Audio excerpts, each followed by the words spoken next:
I did a lot of general labor. I was a roofer. I worked at Skechers. That was my first job. Just did side jobs, carpentry, helping out my grandpa, stuff like that. Picking up bundles, just anything, picking up the garbage outside of houses, remodeling, demolition. It's all the grunt work. That's basically it.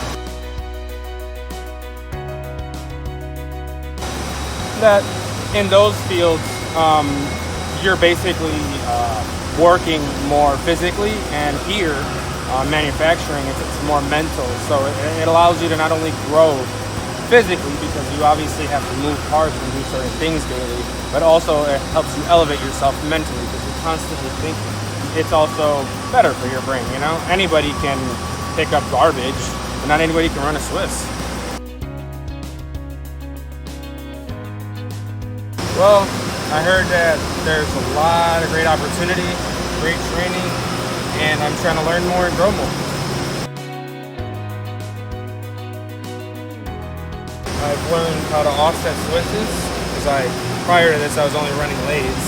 I've learned how to change different tooling, how to move the Z-axis because it's in reverse.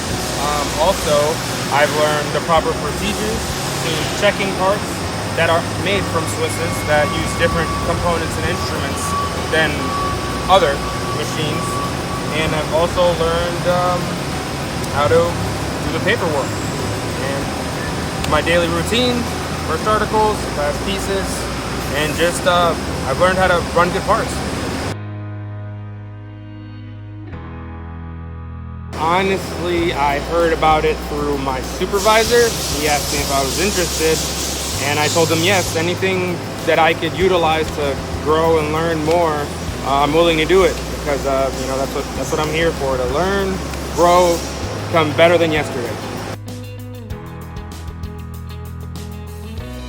The most that I can get, all the knowledge that they're able to give me, and if there's more classes, I want to take more.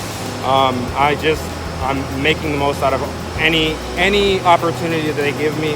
I'm gonna make the most out of it, because sometimes that's all you got is one shot.